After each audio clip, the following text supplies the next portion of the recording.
Assalamualaikum.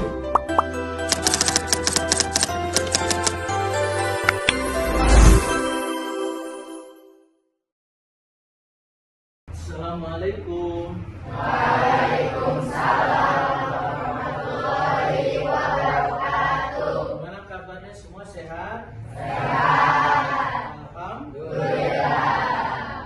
Sebelum pembelajaran dimulai, alangkah baiknya kita berdoa terlebih dahulu. Pada ketua kelas silakan dipimpin berdoa. Bismillahirrahmanirrahim. Alhamdulillahirabbil alamin. Arrahmanirrahim. Maliki yaumiddin. Iyyaka na'budu wa iyyaka nasta'in. Ihdinas siratal mustaqim. Siratal ladzina an'amta 'alaihim ghairil maghdubi 'alaihim waladdallin. Amin. Assalamualaikum warahmatullahi wabarakatuh. Waalaikumsalam warahmatullahi wabarakatuh. Anak-anakku sekalian, pada hari ini Bapak akan mengimplementasikan tentang pelajaran coding dan kecerdasan artifisial. Sebagaimana kalian sudah ketahui bahwa di tahun pelajaran 2025 dan 2026 ini sudah dimulai pembelajaran dengan konsep deep learning dan juga diiringi dengan pembelajaran coding dan kecerdasan artifisial, ya. Sebelum Bapak menjelaskan, ya, tentang pembelajaran coding dan kecerdasan artifisial, tentu kalian sudah memahami aplikasi-aplikasi yang kalian sering digunakan sehari-hari melalui handphone kalian, ya. Siapa yang sering menggunakan aplikasi YouTube? Hampir semua ya menggunakan aplikasi YouTube. Apa itu YouTube, Rino?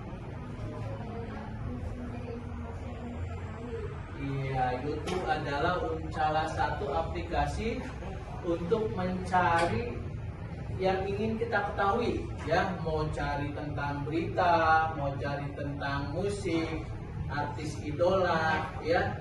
Juga bahkan mungkin film dan drama yang kalian sukai, ya.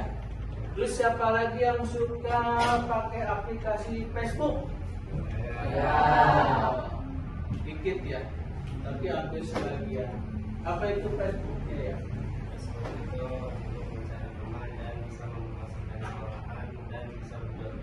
Oh iya, betul sekali ya. Facebook itu salah satu aplikasi untuk pertemanan, tapi di dalamnya juga sering digunakan untuk promosi dan juga jual beli. Terus ada nggak yang juga sudah menggunakan aplikasi Gojek?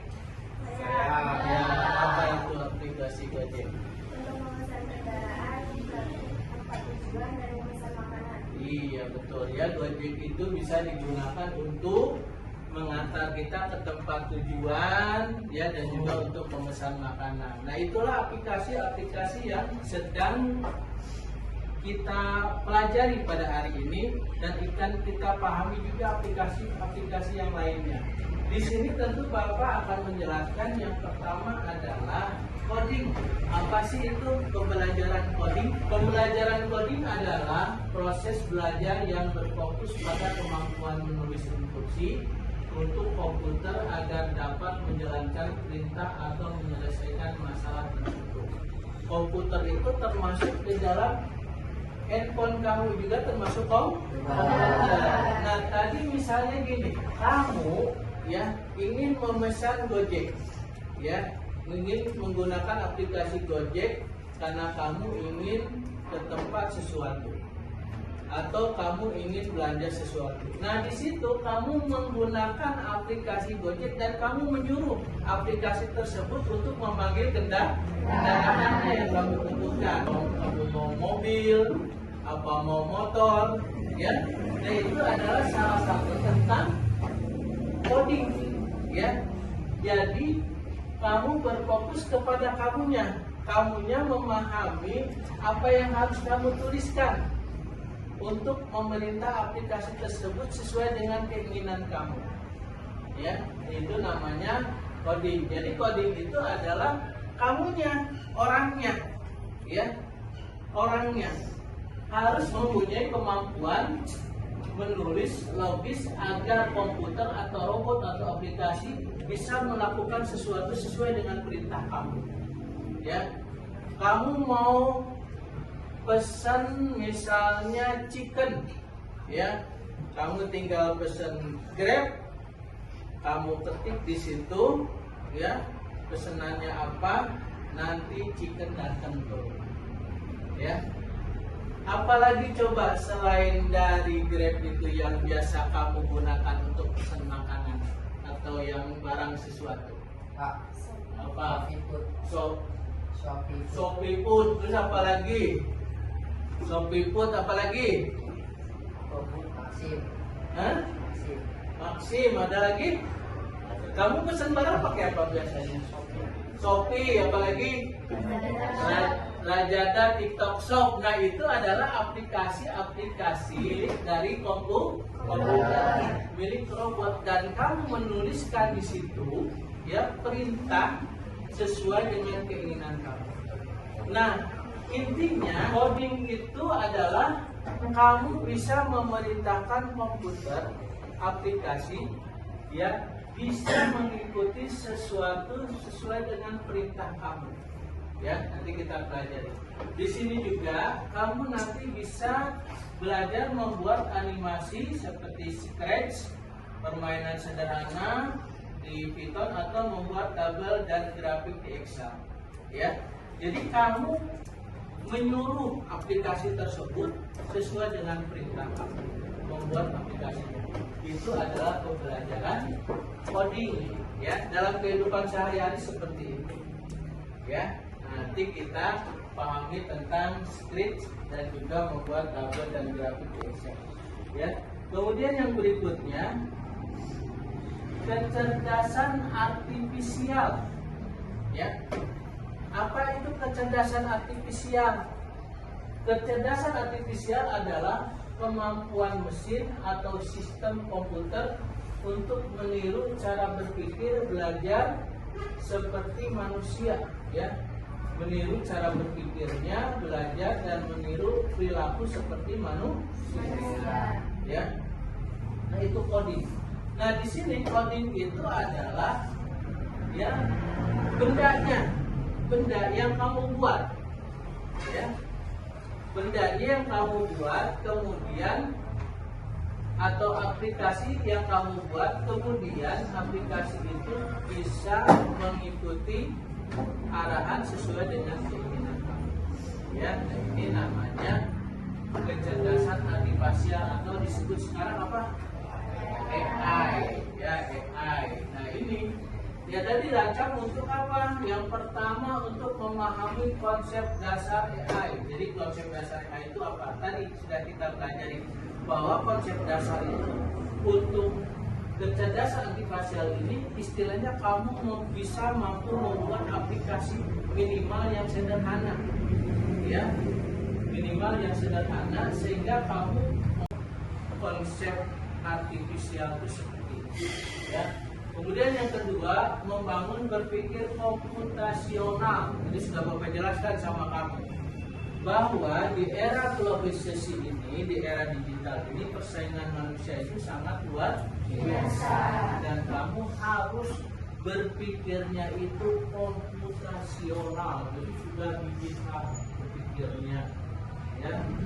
Kamu tidak berpikirnya itu terlambat, gitu ya, tapi kamu berpikirnya sudah cepat dan bisa menggunakan semua aplikasi yang ada di komputer sesuai dengan kebutuhan kamu, keinginan kamu, ya. Kemudian bisa menerapkan dalam kehidupan sehari-hari secara bijak. Di sini kamu bisa memahami bahwa penggunaan teknologi kecerdasan artifisial itu kamu gunakan secara bijak, tidak untuk kejahatan, tidak untuk hoax, ya. Kamu kan sering dengar berita ada yang hoax, ya, bikin berita konten segala macam hoax. Nah itu bukan seperti itu. Tapi yang dibutuhkan di kecerdasan artifisial ini adalah ketika kamu membuat aplikasi atau menggunakan aplikasi, kamu menggunakannya dengan kecerdasan sesuai kebutuhan dan tidak melakukan hal-hal yang melanggar hukum dan hal-hal yang merusak masa depan kamu. Ya, contoh misalnya tadi, ya, Facebook itu untuk mencari pertemanan, tetapi hati-hati, ya, karena banyak orang yang jahat juga menggunakan Facebook untuk kejahatan. Makanya disinilah dibutuhkan kecerdasan artifisial dalam menggunakan aplikasi. Kemudian yang berikutnya membentuk sikap etis dan kritis, ya. Jadi kamu ketika kamu melihat ada berita, ada informasi, ya, kamu tuh berpikirnya secara etis. Ini cocok atau tidak buat saya? Ini bagus nggak buat saya? Ya, kalau sekiranya aplikasi tersebut tidak manfaat buat kamu, nggak usah dipakai.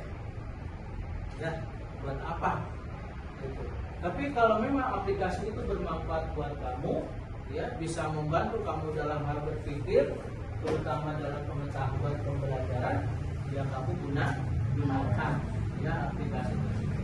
Nah, contohnya nih, contoh A ini atau kecerdasan artifisial ini seperti tadi sudah Bapak jelaskan, ada Google Translate, ya, Lazada, YouTube, TikTok, Tokopedia, ya, asisten virtual aplikasi, membuka kunci layar HP pun, ya, termasuk dengan kecerdasan AI, ya. Coba kalau lupa gimana, ya. Nah itu jangan sampai lupa. Dan terakhir ojek online, ya. Ini adalah tentang kecerdasan artifisial. Selanjutnya, tujuan pembelajaran coding dan kecerdasan artifisial untuk apa sih? Ya. Nah ini tujuan pembelajarannya adalah untuk membekali murid dengan keterampilan abad 21 dari sebelumnya berlangsung abad 21. Ya. Ya, pertama untuk memahami konsep berpikir komputasional. Tadi sudah Bapak jelaskan, ya. Jadi berpikirnya itu di era digital ini adalah kamu berpikirnya cepat, mengambil keputusan. Jangan leha-leha, apalagi sekarang banyak aplikasi-aplikasi yang bisa digunakan untuk membantu pembelajaran kamu. Ya. Jadi jangan hanya pembelajaran itu kamu berpikirnya untuk senang-senang aja, ya. Alat digital itu kamu pakai untuk bersenang-senang aja, seperti main game aja. Padahal di dalamnya banyak informasi yang harus kamu ketahui, ya. Kemudian dasar-dasar pemrograman, yang minimal nanti kita bikin belajar membuat aplikasi yang sederhana, ya. Aplikasi yang sederhana dengan pembelajaran coding ini, terutama dalam pembelajaran matematika. Kemudian menerapkan algoritma dalam masalah nyata. Algoritma itu artinya membuat dari data itu dirubah sesuai dengan keinginan di dalam pembelajaran. Contoh misalnya data dirubah menjadi grafik, ya, atau tabel untuk disajikan, diberikan informasi kepada yang lain. Itu, ya. Kemudian mengembangkan kreativitas digital. Jadi handphone itu digunakan untuk kreativitas, ya, untuk berkreativitas. Jangan digunakan untuk hal-hal yang tidak berguna dan tidak bermanfaat, apalagi untuk hal-hal yang menyesatkan. Jadi gunakanlah handphone itu atau digital yang kamu punya itu untuk berkreativitas, ya. Kemudian berpikir kritis. Tadi sudah Bapak jelaskan, ya, hati-hati dalam menggunakan digital, ya, atau dawai. Kemudian reflektif cepat, ya. Kemudian kamu berinovasi dengan teknologi cerdas, ya. Jadi dengan handphone itu kamu berinovasi. Apa sih yang kamu bisa gunakan dengan handphone ini? Kemudian berlatih kolaborasi digital dan menumbuhkan etika digital. Nah, etika digital tadi yang pertama, ya. gunakan handphone itu untuk kebaikan, gunakan teknologi itu untuk kebaikan, digital itu untuk kebaikan, ya. Kemudian selanjutnya, apa sih keterkaitan coding dan kecerdasan artifisial terhadap profil kelulusan 8 dimensi, ya. Jadi kalau kemarin kurikulum 13 itu ada profil pelajar Pancasila, tapi sekarang profil pelajar Pancasila itu sudah tidak digunakan lagi. Tapi yang digunakan adalah profil kelulusan 8 dimensi. Ya, apa aja profilnya? Yang pertama, ketakwaan dan keimanan kepada Tuhan Yang Maha Esa. Diharapkan bahwa teknologi adalah alat membantu manusia untuk kebutuhannya, bukan untuk bikin orang, ya, atau berita bohong. Kemudian kewargaan, warga digital bertanggung jawab, memiliki hak dan kewajiban dalam ekosistem teknologi.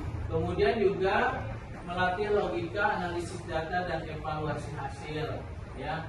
Kemudian kreativitas untuk menciptakan aplikasi game solusi air. Nanti kreativitas, ya, kamu mampu menciptakan aplikasi game dan solusi air. Terus kemudian kolaborasi, kamu bisa bekerja sama, ya, komunikasi dalam membuat konten, ya. Boleh kamu nanti bikin konten-konten, nanti bapak juga akan menyuruh kamu, ya, kamu bikin konten tentang pelajaran matematika, ya. Misalnya kamu bikin konten cara mengukur balok, kamu bikin konten cara mengukur kubus atau tabung dengan barang-barang yang ada di sekitar kamu, merupakan kolaborasi dan kreativitas, ya. Kemudian melatih kemandirian, ya. Kemandirian, kamu mengevaluasi, merancang aplikasi, dan kamu mencari informasi tentang aplikasi-aplikasi, ya. Kemudian yang berikutnya kesehatan. Di sini juga kamu harus bisa mengontrol penggunaan gawai atau HP. Ingat, penggunaan HP gawai tidak boleh lebih dari 1 jam terus menerus. Ingat, ya. Tuh, lebih dari 1 jam itu akan merusak mata. Makanya hati-hati menggunakan HP, jangan lebih dari 1 jam. Kemudian komunikasi, ya. Komunikasi bahwa dengan pengetahuan mampu mempresentasikan hasil proyek kepada teman dan masyarakat. Jadi setelah kamu membuat aplikasi, kamu bisa mempresentasikannya ke teman-teman kamu, ya. Nah, ini manfaatnya apa? Belajar coding sama kecerdasan artifisial ini buat kamu, ya. Manfaatnya ini ada: satu, mengembangkan cara berpikir. Kemudian gimana tuh cara mengembangkan cara berpikirnya? Tadi, ya, berpikirnya positif thinking, jangan berpikiran negatif. Kemudian meningkatkan kreativitas, ya. Kamu membuat kreativitas dengan aplikasi yang ada. Bikin apa tadi? Contohnya konten, apalagi promosi barang boleh, promosi sekolah boleh. Kamu ya bikin konten promosi sekolah. Nanti akan ada lomba juga, insya Allah, konten promosi sekolah, ya, akan ada lomba. Kemudian melatih kemandirian dan rasa percaya diri. Kemudian kolaborasi, ya, mengasah kolaborasi dan komunikasi.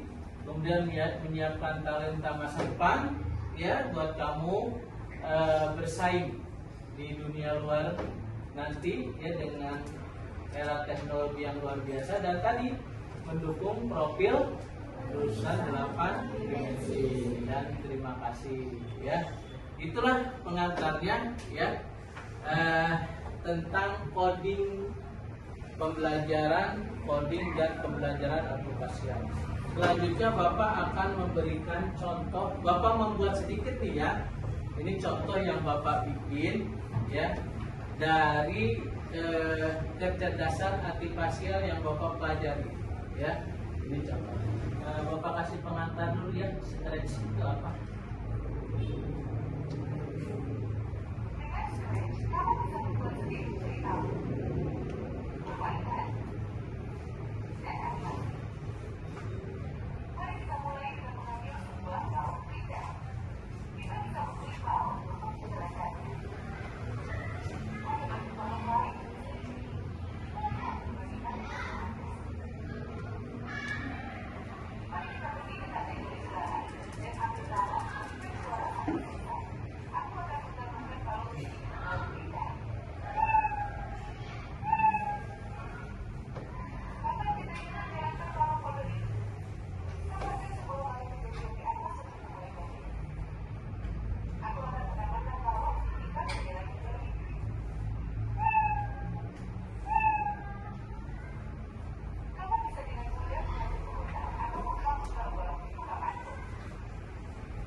kecerdasan coding dan aplikasial. Ya. Ini Bapak bikin sendiri, ya. Ini cuma sederhana ya. Penjumlahan bilangan bulat. Jadi kalau misalnya jawabannya betul, dia gembira, ya. Tapi kalau jawabannya salah, dia suntuk atau sedih. Ya, ini contohnya yang Bapak bikin. Misalnya kamu mau main, ya, kita mainkan, ya. Nah, ini dia ngasih pertanyaan, 2 tambah 2 berapa? 4. Kalau kita tuliskan di sini 4, maka dia akan ceria. Nah, ini salah satu kita menggunakan, ya, aplikasi Scratch yang ada di komputer, ya, yang ada di komputer. Coba kalau kita misalnya main lagi, 5 tambah 4 berapa? Kita bikin salah, ya, misalnya kita bikin salah 7, maka dia akan bersedih. Ya, ini adalah contoh sederhana, ya. Nah, ini bisa kamu buat sendiri di rumah, ya, aplikasi-aplikasi seperti ini dengan menggunakan Scratch, ya. Nah, jadi kalau misalnya kita jawab benar, 5 tambah 5 10, kita tulis 10 dan klik ini, maka dia akan gembira, ya, karena jawabannya benar. Tapi kalau misalnya dikasih pertanyaan lagi, 2 tambah 5 7, kamu salahkan jawabannya 5 misalnya, dia akan suntuk. Ini belum semuanya, ya, belum semuanya. Ini bisa kamu kembangkan lagi. Misalnya tadi ada suaranya, ada semuanya di sini di konsep ini, ya. Nah, ini, ya, yang balok-balok ini, ya, ini untuk mengatur aplikasi yang ini. Jadi kamu ngambil dari balok sini, pasangin ke sini, ya, pasangin ke sini, gitu, ya. Nah, nanti ya seperti tinggal mainkan deh. Ini animasinya bisa diganti-ganti, ya, latar belakangnya pun bisa diganti-ganti, ya. Ini salah satu penggunaan aplikasi Scratch, ya, untuk melatih kecerdasan artifisial. Ya. Bapaknya bisa, masa kamu nggak bisa, ya? Bapak aja bisa, masa kamu nggak bisa, ya? Ini sederhana sekali, ya. Kemudian yang berikutnya, misalnya kita dalam menggunakan pengetikan ini, terutama nanti kamu yang mau kuliah, dari sekarang ini udah harus belajar ini juga termasuk dalam kecerdasan artifisial. Misalnya, ya, ini Bapak bikin ini adalah data, ya. Bapak mau bikin grafik, bikin datanya dulu seperti ini, ya. Datanya seperti ini dibikin dulu. Kemudian tinggal dipilih grafiknya. Gimana caranya? Ini grafiknya udah dipilih ini. Nah, kamu tinggal ke sini, insert, ya. Nah, kamu pilih recommended car-nya, grafiknya yang mana, ya. Set ini, ya, kamu arahkan ke sini dulu, ya. Kamu recommended ini. Nah, ini tinggal pilih mau grafik yang kamu bikin itu yang gimana? Yang grafik garis, makanya nanti akan jadi garis. Nah, ini salah satu kecerdasan artifisial, ya. Dari data ini bisa dibikin grafik. Kamu harus bisa ini, ya, harus bisa ini. Jadi jangan hanya main game aja sampai kapan? Nanti orang-orang udah jauh kemana-mana, kamu masih jalan di tempat, ya. Mudah-mudahan, ya, dengan pembelajaran penggambaran tentang pembelajaran coding dan artifisial pada hari ini bermanfaat buat kamu semua. Amin, ya Allah. Dari Bapak cukup sekian. Apabila ada kata-kata yang kurang berkenan, mohon dimaafkan. Sebelum keluar, kita berdoa terlebih dahulu. Pada suatu kelas kita sudah. Baik, saya doa. Bismillahirrahmanirrahim. Subhanaka Allahumma wa bihamdika asyhadu an la ilaha illa anta astaghfiruka